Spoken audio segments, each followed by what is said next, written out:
What's going on, everyone? So we should hopefully find out sooner rather than later what's going to happen as far as the Lakers trade front goes. Right now, the priority seems to be Dejounte Murray, but the Lakers have been linked to Zach Lavine for quite some time. Zach LaVine very well could be the plan B. Now, there are some conflicting reports in regards to Zach LaVine. Some reports came out saying like, hey, Lakers aren't interested anymore.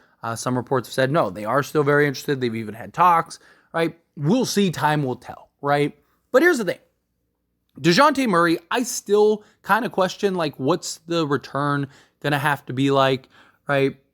Are the Lakers really going to part with Austin Reeves? The Lakers also have a ton of competition, which competition isn't good for Dejounte Murray, right? Because the more competition, the more likely it is that he ends up elsewhere rather than the Lakers, because the Lakers are just very limited on assets, especially if they don't want to give up if they don't want to give up Austin Reeves. Now the Lakers are in a position where it's like, well, now we definitely can't get Dejounte Murray because this team over here just offered whatever they wanted, right? So Lakers could be in a position to where kind of get bupkis, right? And Zach LaVine, right? The Lakers, do they really want it? The reports are true that Brian Windhorst said that there was a 0% chance that the Lakers trade for Zach LaVine. Now, I don't really buy that. I think that's a bit of an over-exaggeration. Plus, Brian Windhorst has said some silly stuff about the Lakers year in and year out. I mean, he was one of the people that was like, the Lakers have a 0% chance of trading Russell Westbrook, and they'll have to give up 2 firsts just to unload him. And guess what? He was wrong.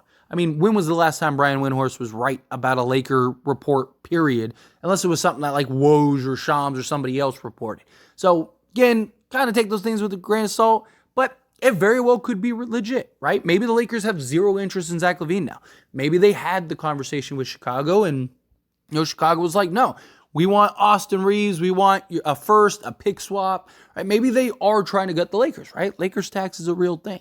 But the point is like, what happens if the Lakers can't get the superstar, right? What happens if the Lakers miss out on Dejounte Murray and they do decide like, hey, it's not worth it to go after Zach LaVine. We can't get Andre Drummond. We can't get Alex Caruso. So it's like, does Zach LaVine and his contract turn the Lakers around? Probably not, right? Now, I think he would make them a lot better, but the Lakers definitely need more than just Zach LaVine. Lakers could be looking at that too. The problem is that the Lakers they haven't been good this year, right? They're currently in the 10th seed. They're 20-21 on the season, coming off of a huge win against OKC, which they looked great in. But that's the problem. Like, that is an outlier more than it is the norm, right? And I would love for the Lakers to get back on track. I mean, look, this Lakers roster, I still believe on paper is insane. You got size, you got versatility, you got scoring, you got playmaking, you got everything, right? LeBron James and Anthony Davis are playing the best basketball they've played in years, right? But again, it's like paper doesn't always translate. Paper doesn't always work out the way that you want it to. And unless the Lakers just have this, come to light moment where they just rattle off 6, 7, 8, 9 wins in a row, it's really tough. Because, I mean, the Lakers they're 4 games out of the 5th seed, right? Like, that's a lot of games to make up, right? Because not only do you have to win that many, you need the other teams to lose that many. And you look at a team like the Mavericks, they have the tiebreaker currently against us. And it's funny, we play them, right? So it's just the Lakers need to get these wins. They need to get these home wins. This was supposed to be a month in which the Lakers really turned it around and gained that traction. And just, 2 months ago, Lakers were sitting pretty. 5 games over 500, looking like, like one of they were coming, like they were going to be one of the best teams in the league. They win the in-season tournament. Life is good. And it's just been a disaster downhill since then. So the question is, like, can the Lakers afford to stand pat? Because that's a real possibility. And look, there is a real argument for that. So come draft day, the Lakers could have as many as 3 first-round picks that they could then use to go trade. right? And a lot of it comes down to like the Pelicans. What do the Pelicans do with the Lakers pick, stuff like that? So you look at it like this, it's like, okay, well, basically the entire roster would be tradable. You would have 3 firsts. What if a guy like Donovan Mitchell becomes available? And, you could trade Rui and Gabe Vincent and whatever else and 3 first-round picks, or maybe you include Austin Reeves, right? If Austin Reeves and a first could get you Dejounte Murray, Clint Capella, and Bogdan Bogdanovic, plus, filler, obviously, Rui, all those other things, what can that get you with 3 firsts? It's a real possibility, right? Where the Lakers go, okay, like what if you can land Donovan Mitchell? That could be pretty good. What if somebody else that some other star we're not even thinking of becomes available, right? What if Dallas has an underwhelming season, they lose in the first round or something, and Kyrie becomes available, right? Many people want Kyrie Irving. My point is, what I'm getting at is that, like, there is an argument to be made for the Lakers to, if you can't get that big impact move right now that completely changes the tide of the season, you may be better off just staying pat and staying patient, getting, ride out this season, hope for the best, and then get into next season. The counter argument to that is, like, LeBron will be a year older. There's no guarantee he sticks around. And will we get the same LeBron James and Anthony Davis next year that we have this year, right? Where if you can get LeBron and AD into the playoffs, even with this current roster, I'll take my chances. The way LeBron James and Anthony Davis are playing, I will wholeheartedly take my chances. And then you add in that we've seen this team step up and elevate in a playoff environment. Does that happen again? Possibly. Because what's the other alternative? You don't get a Dejounte Murray. You don't get a Zach LaVine, right? Okay, you could go and maybe look at the buyout market and kind of upgrade there. Stand pat.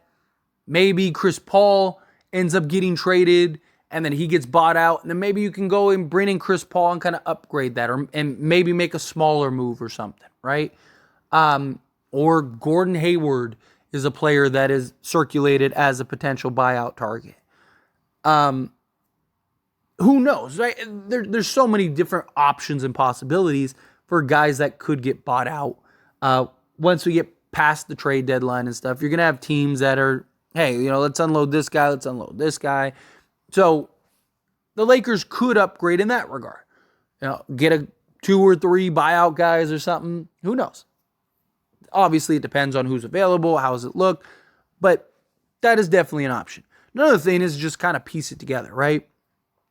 Atlanta, the Lakers are interested in Clint Capella based on reports. Even if they don't get Dejounte Murray, they're interested in Clint Capella. Let's say Dejounte Murray gets traded elsewhere. Do you go get Clint Capella, maybe a Bogdanovic and a Sadiq Bey, something like that, and get a 3-and-D guy, get a sharpshooter, and get a center? Problem is without that third star and Dejounte Murray, is that trade even worth it? Because Clint Capella's making $20 million this year, $22 million next year. You got Bogdanovic and his $18 million or whatever he's making, right? So it's like, okay, do we really want to trade and go get all those role guys? But then you can make the argument, okay, well, Clint Capella would be a $22 million expiring contract next year. So maybe you could flip him, especially if you have more draft picks. Maybe you don't even have to give up any picks to go get Capella because he is making $20 million and the market's probably not super high on him. Right? How many teams are trying to go and trade for basically $40 million for a center in the next 2 years, $42 million? So that could be a possibility, and now you have just more pieces that are tradable. That could be something where it's like, okay, if it works, maybe you're better, you get into the playoffs, maybe, lightning strikes and you win. Or if it doesn't, and it's like, okay, well, we want to go a different direction, you have these pieces that you can trade and unload, right? Bogdanovic would still hold value. Guys like that. There is the concern that, though, like, what if D'Lo opts out? right? If D'Lo ends up opting out, now you don't have his contract trade. So it may be worth going and getting a guy that has an extra year locked up that you could go and potentially flip in the offseason. The other alternative is, you just kind of piece everything together. Go get a Dorian Finney-Smith or a Royce O'Neal or both. Go get a Clint Capella. Go get Miles Bridges. Maybe you go look and get a somebody like a Terry Rozier. And you just kind of retool this roster. Kind of do what you did last year, where you went and got basically like 6 new players and built an entirely new roster. Maybe you could do something like that. But can you find that consistent third option? And is it worth going and getting these guys and then you lose and it's like, now what? So I do think that there is a bit of an argument to stand pat.